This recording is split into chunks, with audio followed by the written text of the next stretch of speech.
When it's nice in Spain, in the grocery stores, they have actual oranges and the orange juice machine. You put your oranges and you make your juice right away. I think I drank like a gallon of orange juice in a day. It was so good.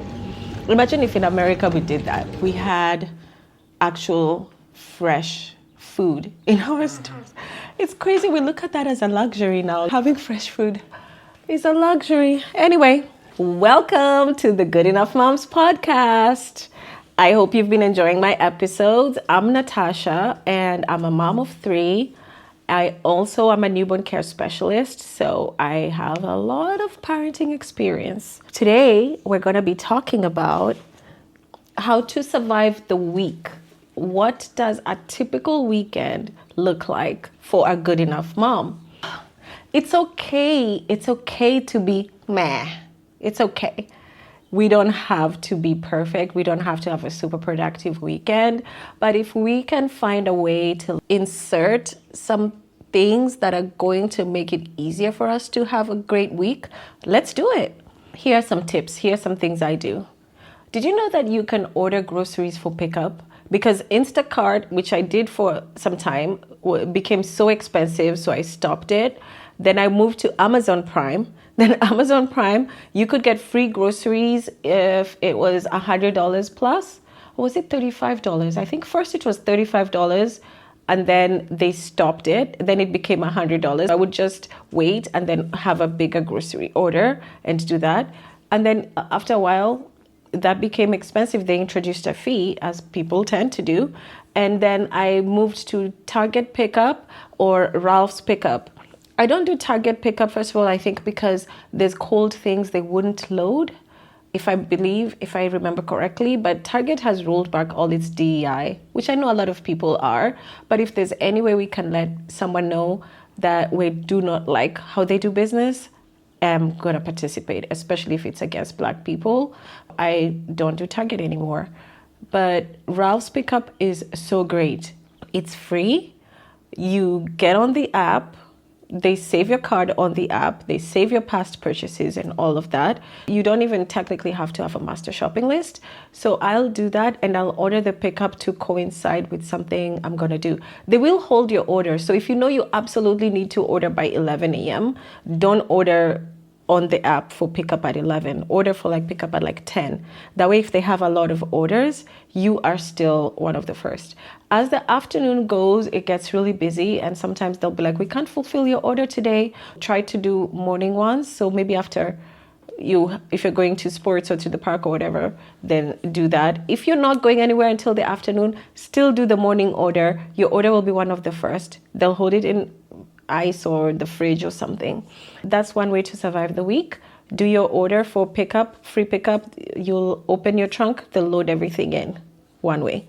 Second way, if you're cooking, whatever you cook, make double and then remove half and freeze it.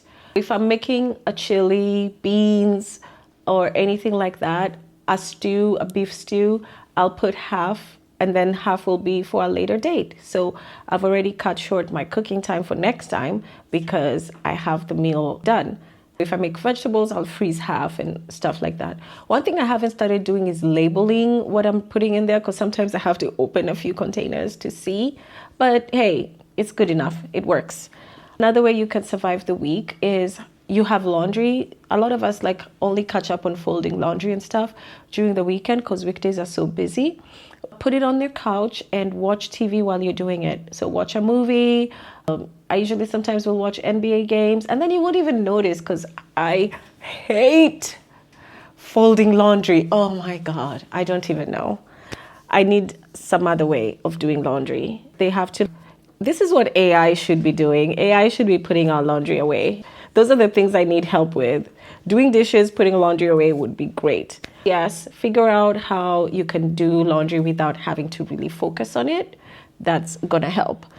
Another way to survive is whatever chores you need to do. If you need to do cleaning, let your kids do it first and then go finish up. That way you have less that you're doing. Limit your birthday parties. I know we've talked about this. Limit your activities. You shouldn't have more than one activity on Saturday, one activity on Sunday. choose the activity that matters the most to you and do that one. Of course, if you're a sports mom, just skip over that part. That doesn't apply to you because you're going to have like 6 games and that's just what it is. But for the rest of us, that's how we can do it. Limit your birthday parties and figure out how you can do that. But I do have a tip, honestly, for sports moms, since I am one. One way you can survive the weekend with all the games and stuff is if your kid can go with someone else and it's not one of those crucial games you need to be at, then let them. I know sometimes we feel better like, oh, I'm not going to be there with my child and all that, but it's okay. You're being a good enough mom. And sometimes it's better because I've seen some of us who get so into the game and we yell, we do this, we make our kids nervous. Maybe you not being there will actually work. And you might discover some things about your child you didn't know. You can try that to survive the week. And another thing you could do for surviving the weekend is you can hack takeout.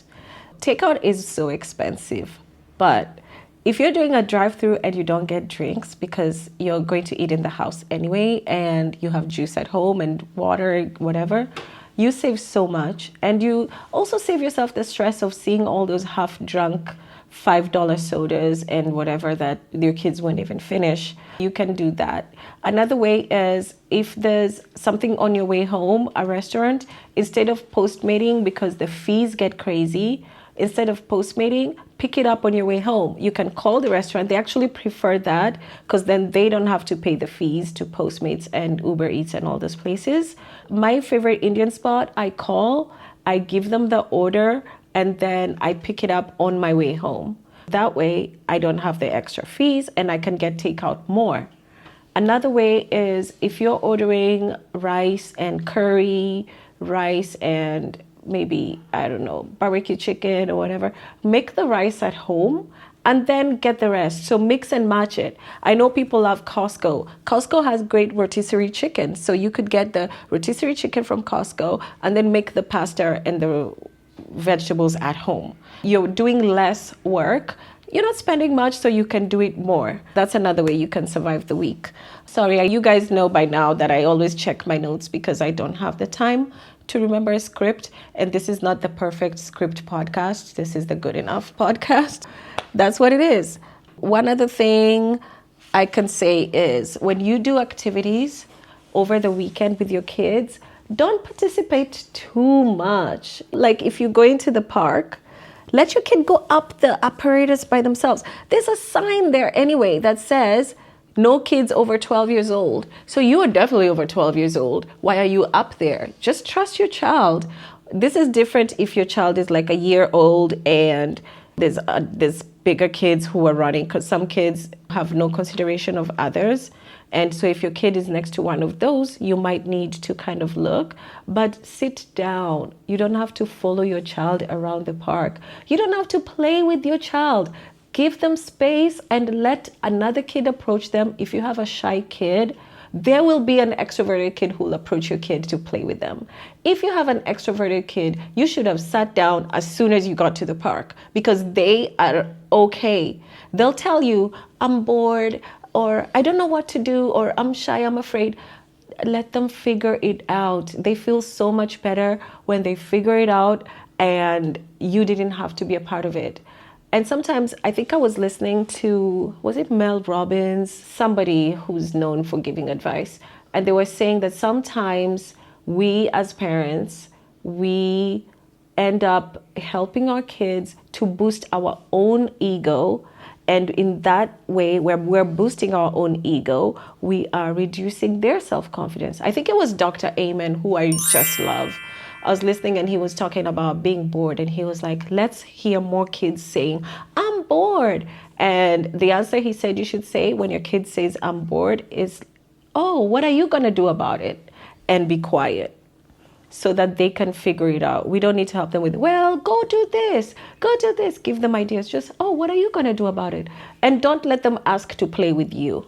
If you have an only child, I know you have to play with them at some point, but don't let it be that you are the clown, the entertainer, the comedian, all of that. Being good enough means that we're also allowing our kids space to figure themselves out. And it's so much better for them. I hope these few tips are going to help you with surviving the weekend. Pretty much hacking your folding laundry, hacking your cooking, and hacking your groceries. Introducing self-care during the weekend can't get hard, but you can also soak your feet while you're watching TV, or you can figure out a way where especially if you have, oh my God, if you have a grandma or a grandpa around, the kids should be going to grandma and grandpa's for a sleepover. You don't have to be too afraid of someone else having your kids. Let your relatives be part of it. Just let them be. You'll enjoy it so much more. I think that's all I have for surviving the week. Let me know if any of these tips help you. And if some don't work for you, it's okay. You don't have to follow everything. Take what works, leave what doesn't. See you later. I'm exhausted now. Da, da, da, da, da, da.